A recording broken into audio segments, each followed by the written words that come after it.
Não, o cara, ele vira com a maior naturalidade. Não, era nitrato de amônia com não sei o É, quê. isso, E, isso. assim, ele fala como se ele tivesse colado um adesivo I Love New York na caçamba do caminhão. Pô, pelo amor É. de Deus, né? Ele mandou botar um explosivo ali, né? É. Menor cabimento. Agora, era um depoimento que o que teria valor ontem, considerando que ele está condenado, né? O que teria valor é se tivessem conseguido chegar a quem estava acima dele, a quem participou com ele dessa estratégia de criar caos na capital, que foi uma estratégia que ocorreu ao longo de dezembro. Ele foi pego no 23 de dezembro, mas vamos lembrar que uma semana antes já tinham começado uma série de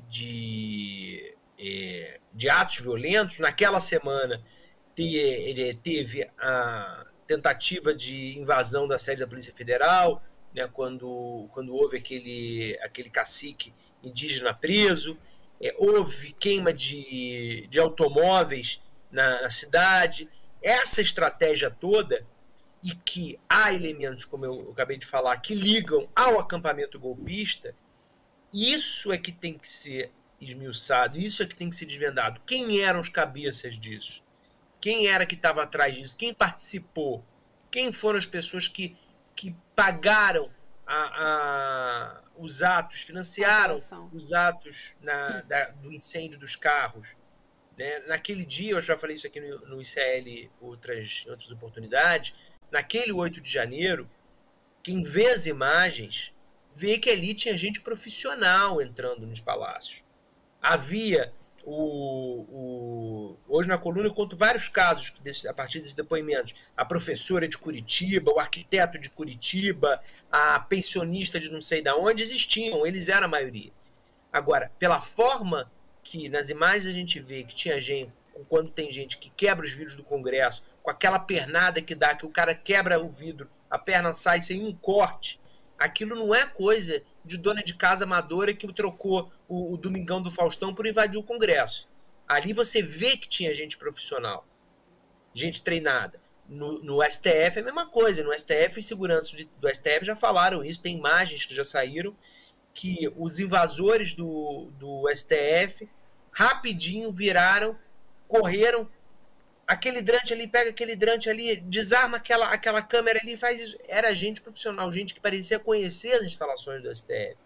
É isso que a CPMI tem que tentar avançar. E, obviamente, a investigação da Polícia Federal também, e eu espero que isso esteja sendo feito. E eu acho que a CPMI tem que ter um cuidado num cálculo de custo-benefício sobre quais depoimentos que fazem sentido levar para ali.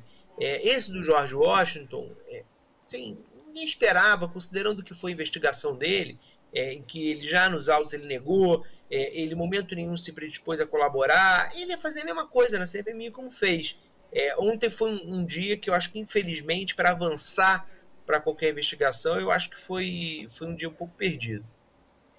Gui, tem mais um ponto aqui que eu queria só puxar mais esse link, se você puder falar com a gente, e aí, indo diretamente aos personagens desse atentado em dezembro, a gente não falou ainda do Wellington Macedo, né, que é ex-assessor da Damares. Foi ele quem levou o Alan Diego para o aeroporto. Inclusive, até ele acabou facilitando encontrar tanto o Alan quanto o George Washington, porque ele usa a tornozeleira eletrônica, usava, né, a tornozeleira eletrônica, porque ele era investigado também por ações golpistas no 7 de setembro. E ele é ex-assessor da Damares e está foragido, mas ele também estava envolvido diretamente nesse atentado, né, Guilherme? Vamos só contar isso, porque até para mim, quando eu escuto isso, eu falo assim, caraca, não é possível essas coisas. Então, só me corrige se eu estiver errado. O assessor da Damares, que já foi usava... um dos assessores dela, Isso. Ex-assessor da Damares, que já usava tornozeleira eletrônica. Isso. Ele que levou o Alan, que é o cara que botou a bomba, até o aeroporto. Isso. É essa a história. É essa a história. E aí, gente, deixa eu puxar um print, Gui, da Duda, da deputada Duda Salaberra. Olha aqui, põe na tela, por favor, esse print, porque é isso aí. Olha quando, assim, o cara, ex-assessor da Damares, que já usava tornozeleira eletrônica, levou o cara que botou a bomba até o aeroporto, aí põe esse, que diz tudo, esse esse tweet aqui da Duda Salaberra, fala assim, mas vem cá, quando tinha um cara lá em Juiz de Fora com uma faca enrolada num saco plástico, aquilo ali era uma organização da esquerda para poder atacar o bolsonarismo. Tá aqui, ó. Impressionante o bolsonarismo. Um cara com uma faca num saco plástico em Juiz de Fora foi tratado como um grande plano da esquerda para matar o Bolsonaro.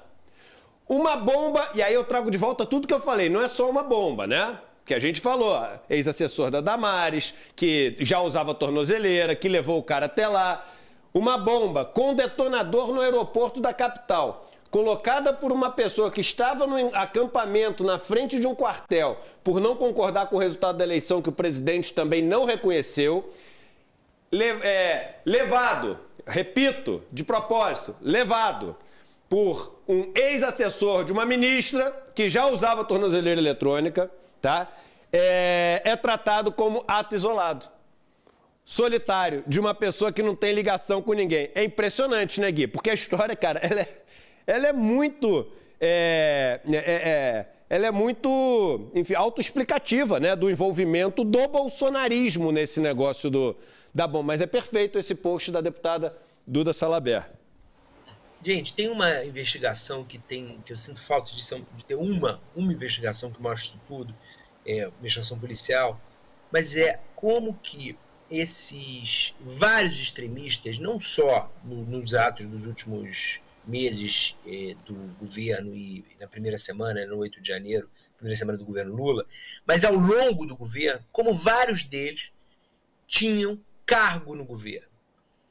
Em 2020, quando durante a pandemia, vocês vão lembrar, houve aquele ato dos 300 pelo Brasil, do grupo daquela extremista Sarah Winter, na frente do Congresso, que eles vestiram máscaras à noite, com tochas, né, uma coisa meio ali para simular quase como se fosse como se fossem bruxos, no meio da noite, soltaram fogos por cima do Supremo, vocês vão lembrar disso. Ali, naquele momento, havia um acampamento dos 300 pelo Brasil. E era, mais ou menos, uma versão 2 anos antes, do acampamento golpista. Porque, na prática, eram pessoas que queriam um golpe também, naquele caso, no fechamento do STF, na prisão dos ministros e por aí vai. Uma daquelas pessoas, dos participantes daquele ato do 300 pelo Brasil, era um funcionário do Ministério dos Direitos Humanos, lotado em outro estado, salvo engano, São Paulo, e que veio para Brasília a serviço, chamado pelo Ministério para participar de reuniões no Ministério, e, já que estava em Brasília, participava do 300 pelo Brasil, fazia vídeos para suas redes sociais no 300 pelo Brasil, defendia os mesmos pleitos do 300 pelo Brasil, e o camarada era lotado no Ministério dos Direitos Humanos, da Damares. Aí, na época, quando foi questionado por isso, o Ministério falou, nós não sabíamos, ele foi chamado a serviço.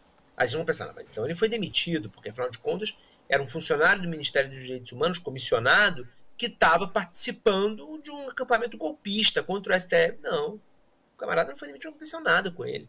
Ele ficou lá.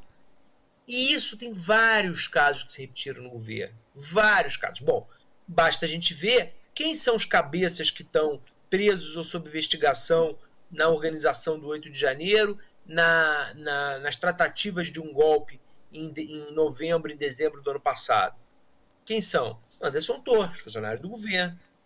Tenente-coronel Mauro César Cid, funcionário do governo. Esse coronel Lavende, que devia estar preso também, funcionário do governo, por aí vai. Esse não era funcionário exatamente do governo, né? Era subchefe do Estado-Maior do Exército. Então, assim, deveria ser uma função de Estado, mas pela forma que pelas palavras, pelo conteúdo das mensagens trocadas entre ele e o Tenente-Coronel Cid, a gente viu que ali ele era tudo menos um funcionário de Estado. Então, eu sinto falta disso, de mostrar como esse aparelhamento, aí uma palavrinha que a gente usou muito nos anos que o PT foi governo e que todo mundo deixou de usar depois, como se o Temer não tivesse feito aparelhamento com o Centrão, o Bolsonaro com aparelhamento com o militar e evangélico e Centrão, e por aí vai. Esse aparelhamento com de extremistas, né, fazendo o Estado pagar, o governo pagar essas pessoas para elas tramarem contra a democracia, tramarem contra o Estado de Direito. A Damares disse que ele trabalhava, quando a Damares foi inquirida, como o Guilherme acabou de falar aqui, mas é importante a gente dar sempre o outro lado, né? A Damares disse que não, que ele não era assessor dela, ele trabalhava no Ministério, ou seja, era assessor lá do Ministério, e a ministra era ela. Enfim, é sempre bom dar as duas versões. Aliás, falando sobre... Só, o cara que colocou a bomba, ele era assessor da Secretaria Nacional dos Direitos da Criança e do Adolescente, no Ministério da Mulher, Família e Direitos Humanos. E ele teve um cargo comissionado na Diretoria de Promoção e Fortalecimento de Direitos da Criança e do Adolescente entre fevereiro e outubro de 2019. Se quem cuida de criança está colocando bomba para explodir, imagina, né, quem, meu irmão, quem cuida de adulto, né, o que está fazendo, né? E é curioso que se fosse com o governo Lula, por exemplo, se fosse o jardineiro do Ministério do Desenvolvimento Agrário, que fica em Goiânia, seria um problema, seria um assessor do Lula. Mas como é a Damares acha que essa desculpinha cola. Obviamente não cola, todo mundo sabe que era do Ministério da Damares, que tinham golpistas, terroristas dentro do governo Bolsonaro, em todos os ministérios, em todos os cargos, de ministro até assessor. A Damares obviamente sabe disso, mas ela precisa tirar o dela da reta, né? Então a gente tem essa desculpinha que a Damares usou para dizer que não era assessor dela.